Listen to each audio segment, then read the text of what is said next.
Olá pessoal, tudo bem com vocês? Vamos para mais uma aula de atletismo, aspectos pedagógicos e aprofundamentos. Nessa aula vamos falar sobre as provas com barreiras. Tá?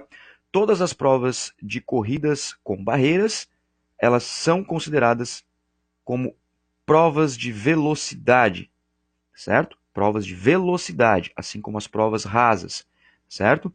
E assim como as provas de revezamento. E ainda nós temos que algumas particularidades da prova com barreiras é a distância entre as barreiras, ok? Que vai modificar entre masculino e feminino, e vai modificar também do 100 para o 400, do 110 para o 400, quando nós falamos da diferença entre masculino e feminino, tá certo? E ainda nós temos as diferenças entre técnicas de passagem que mudam um pouco, apesar de que muitas coisas nós utilizamos das técnicas de corrida propriamente dito, ok? Bom, só para lembrar, pessoal, nós já vimos isso na aula de divisão do atletismo, mas para reforçar, tá? Masculino são 110 metros com barreiras. No feminino, são 100 metros com barreiras. Muda um pouco a distância, são 10 metros a menos no feminino. Agora, quando nós falamos da prova de 400 metros, ela é igual para os sexos, tá? Então, masculino 400 metros, feminino 400 metros. Tudo bem? Bom, em relação à técnica de passagem da barreira, apesar de nós utilizarmos todas as técnicas de corrida, todos os exercícios, os educativos, né, aqueles exercícios coordenativos, skipping, dribbling, Anfersen, entre outros que nós já vimos, serem fundamentais para a técnica de corrida, agora nós temos também a técnica de passagem da barreira. Tá? A perna que vai à frente, que passa primeiro pela barreira, nós chamamos de perna de ataque, que é a perna forte do atleta. Tá? A perna de trás nós chamamos de perna de passagem, e ela passa pela barreira com o joelho flexionado e com a perna abduzida. Tá? Existem exercícios também para se trabalhar de transposição de barreira, para que o atleta consiga passar por elas sem bater, sem derrubar. Tá? E já que estamos falando sobre isso, hoje a regra do atletismo permite que o atleta bata na barreira, até mesmo derrube, só que desde que não prejudique o adversário. Mas por que é permitido? É permitido porque mesmo que o atleta ele bata em todas as 10 barreiras, por exemplo, ele não vai ter nenhuma vantagem comparado a quem não bate nas barreiras. Então, bater ou derrubar a barreira, por si só já é uma perda de vantagem em relação à velocidade de deslocamento. Com isso, não terá nenhuma vantagem comparado com quem não bate nenhuma ou nem derruba nenhuma barreira, tá certo? Então, olha só, a prova de cima, na figurinha de cima que vocês estão vendo, é os 100 metros com barreiras. Portanto, a prova feminina. A saída ela é baixa, então é bloco de partida, é obrigatório, assim como as provas rasas, assim como as provas de revezamento. E até a primeira barreira existe uma distância de 13 metros. A distância entre as barreiras é 8,5 metros. E da última barreira até a linha de chegada, 10 metros e meio, 10,5 metros. O que muda em relação ao masculino é a distância da primeira barreira para a linha de partida, 13,72 metros, a distância entre as barreiras, que é de 9,14 metros, e da última barreira até a linha de chegada, que são 14 metros e 2 centímetros, 14,02 metros. Tá? Independentemente, pessoal, se a prova é masculina ou feminina, se é 100 metros com barreiras ou 110 metros com barreiras, são 10 barreiras a serem transpostas, a serem passadas. Tudo bem? No 400 metros, que é para ambos os sexos, nós temos então a diferença entre a saída até a primeira barreira, que agora aumenta bastante, né, consideravelmente, são 45 metros da saída até a primeira barreira, saída baixa, bloco de partida, obrigatório.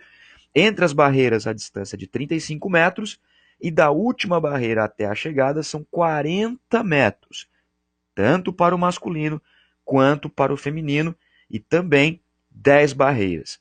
Então, pessoal, as provas com barreiras, independentemente se é os 100 metros, 110 metros ou 400, são 10 barreiras. Em relação à técnica, tá? Nos 100 metros e nos 110 metros, a mesma perna de ataque ela é utilizada em todas as barreiras. Então o atleta ele opta para atacar as barreiras com a mesma perna. Vamos supor, a perna direita é a perna forte, a perna de ataque. Ele vai começar a transposição das barreiras, a passagem das barreiras, com a perna direita, com a mesma perna. No 400 metros muda um pouco. Por que que muda um pouco? Porque além de aumentar consideravelmente o trajeto da prova, de 100, de 110 para 400 metros, como a prova é mais longa, tá? E ainda nós temos as barreiras que ficam em curvas, o atleta precisa alternar a perna de ataque, principalmente na curva, onde ele faz o ataque com a perna esquerda, para ganhar tempo, para ganhar coordenação, equilíbrio, né? Entre outros fatores que vão influenciar na prova. Tá, ok? Essa é a grande diferença da prova dos 100 e 110 para a prova de 400, a alternância da perna de ataque. Sem contar que os sistemas energéticos também se modificam. Né? Nos 100 e 110 metros eu tenho a ATP-CP como predominância, mesmo que haja um pouquinho de lactato formado, mas no 400 ela é extremamente glicolítica. Ok? E ainda, pessoal, outra coisa muito importante, tá?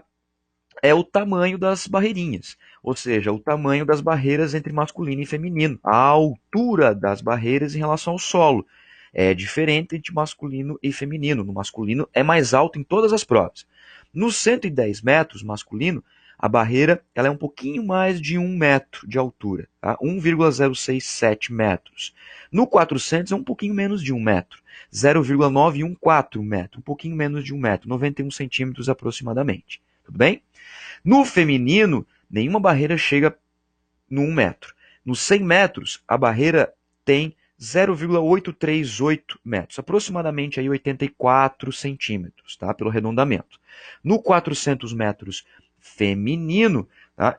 Nós temos aí a altura da barreira de 0,762 metros, 76 centímetros, tá certo? Então, as provas femininas, todas elas, 100 metros e 400 metros, a barreira é menor, tá? Ou seja, a altura a ser passada, transposta pelas atletas femininas é menor do que o do masculino, tudo bem? Bom, em relação à forma de ensinar, né, as atividades na iniciação às corridas com barreiras, é muito importante que o profissional de educação física esteja atento a alguns elementos, tá? Na iniciação e até mesmo na questão do avançado, né, do atleta propriamente dito. Tá? As atividades lúdicas, pessoal, são sempre importantes, sempre favoráveis ao ensinamento de qualquer prova de atletismo. Tá? E as técnicas precisam ser desenvolvidas basicamente voltadas à coordenação, flexibilidade, velocidade e ritmo. Tá?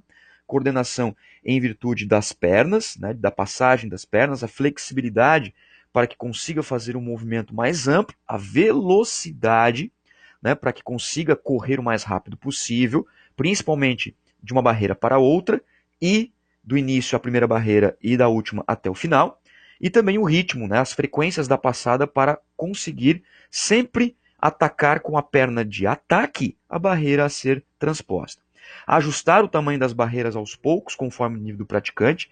Então, nós podemos usar de elementos para aumentar as barreiras de centímetros em centímetros, de 10 em 10, de 20 em 20, até conseguir chegar mais próximo do oficial, sempre levando em consideração, né, a maturação biológica da criança, do adolescente, e no caso do adulto, quando se for trabalhar a parte técnica, sempre enfatizando na técnica e também nas capacidades motoras.